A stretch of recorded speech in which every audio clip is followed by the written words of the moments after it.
नमस्कार बच्चों, आज हम बात करेंगे अनेकार्थी शब्दों की। अनेकार्थी शब्दों का मतलब होता है पर्यायवाची नहीं। पर्यायवाची में एक शब्द के समान अर्थ बताने वाले शब्द होते हैं, जबकि अनेकार्थी में एक ही शब्द के अलग अलग अर्थ बताने वाले शब्दों को शामिल किया जाता है। जैसे मान लीजिए पानी है, अगर हमें पानी के पर्यायवाची लिखना पड़े तो हम लिखेंगे नीर, वारी, तोय, अंबु, जल। लेकिन अगर हम पानी के अनेकार्थी शब्द लिखेंगे तो फिर लिखेंगे इज्जत, मान सम्मान, चमक, जीवन। ये पानी के अनेकार्थी शब्द हैं। तो आज हम बात करेंगे अनेकार्थी शब्दों के बारे में। अनेक अर्थ बताने वाले शब्द, लेकिन अनेक अर्थ कैसे हो? अलग अलग हो, उनको बोलते हैं अनेकार्थी। कुछ मुख्य शब्द हैं, उनकी हम आज बात करेंगे।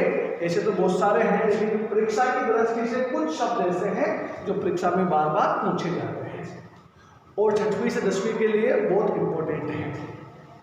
बात करते हैं सबसे पहले अंक की।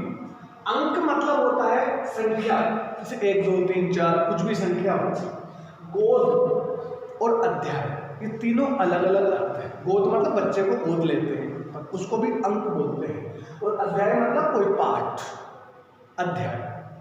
अंबर है, अंबर का मतलब होता है आसमान, सबको पता है। अंबर का मतलब वस्त्र भी होता है, अंबर का मतलब कपास भी होता है, कपास, रुई, उसको भी अंबर बोलते हैं।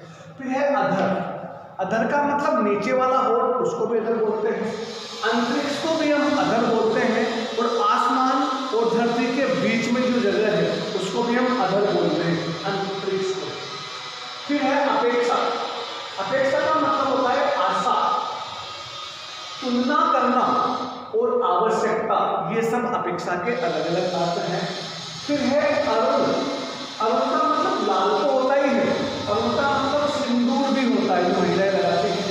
और सूरज के रथ का जो सारथी है, सूर्य के रथ का सारथी, उसको भी हम अरुण बोलते हैं। और जो सुबह सुबह सूर्य निकलता है उसको भी हम अरुण बोलते हैं। अब है अली, अली का मतलब भौरा तो होता है, कोयल भी होता है, और सखी, सखी मतलब फ्रेंड, सहेली, उसको भी हम अली बोलते हैं।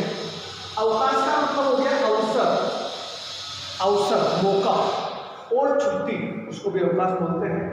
उत्तर का मतलब एक तो हो गया दिशा और एक हो गया जवाब, किसी प्रश्न का उत्तर देना। कर, कर का मतलब हाथ है, कर का मतलब लगान, लगान मतलब टैक्स। कर का मतलब किरण भी होता है, सूरज की जो किरण है उसको भी कर बोलते हैं।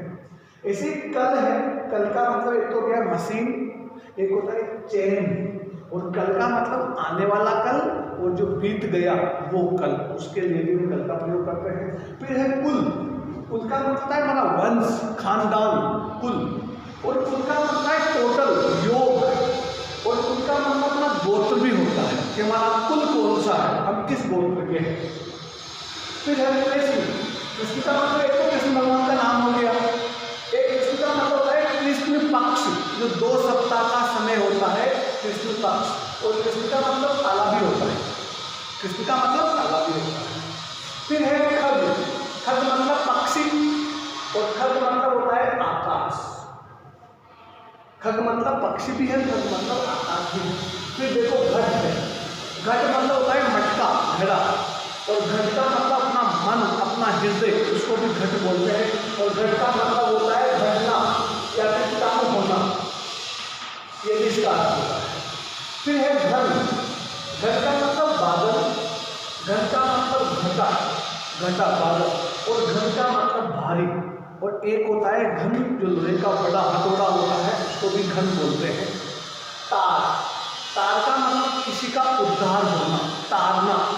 और तार मतलब होता है जैसे चाशनी, जो चाशनी बनती है रसगुल्ले की, गुलाब जामुन की, उसके जो तार देखते हैं वो भी तार है। और एक लोहे का, पीतल का, तांबे का तार होता है, धातु का, वो भी तार है। तीर का मतलब हो गया किनारा, नदी का तीर, और तीर मतलब बाण, तीर बाण जो है। दंड, दंड का मतलब सजा किसी के लिए, और दंड मतलब डंडा होता है, और दंड मतलब व्यायाम, व्यायाम का प्रकार है दंड। फिर द्विज, द्विज बोलते हैं पक्षी को, द्विज बोलते हैं दांत को, द्विज बोलते हैं प्राणी को। द्विज का मतलब जिसका जन्म 2 बार होता है। पक्षी का अंडे के रूप में और पक्षी के रूप में। दांत भी 2 बार, पहले बच्चे के दांत आते हैं, फिर टूटते हैं, फिर उसके बाद दूसरे दांत आते हैं। ऐसे ब्राह्मण का एक इंसान के रूप में पैदा होना, फिर यज्ञोपवीत संस्कार करने के बाद उसका दूसरा जन्म माना जाता है, तो ब्राह्मण को द्विज बोलते हैं। फिर पक्ष का मतलब हो गया पंख, पक्षी के पंख। पक्ष मतलब तरफ, किस पक्ष में है, किस तरफ है। और पक्ष मतलब 2 सप्ताह 15 दिन का समय है, उसको भी हम पक्ष बोलते हैं। पत्र, पट है, पट मतलब वस्त्र, पट मतलब द्वार, दरवाजा। पत्र का मतलब चिट्ठी हो गया, पत्र का मतलब पत्ता, और पत्र मतलब जो कॉपी का पन्ना होता है, पेज, उसको ही बोलते हैं। अब देखो पद, पद मतलब पेज, पद मतलब ओहदा, किसी सब प्राचार्य का पद, मंत्री का पद। और पद मतलब कविता, जैसे मीरा के पद, रसखान के पद, रहीम के पद, सूरदास के पद, ऐसे। अब है पूर्व, पूर्व मतलब एक दिशा हो गई, एक हो गया पूर्व का मतलब पहले। फल, नतीजा, परिणाम, और फल का मतलब खाने वाला फल, आम है, केला है।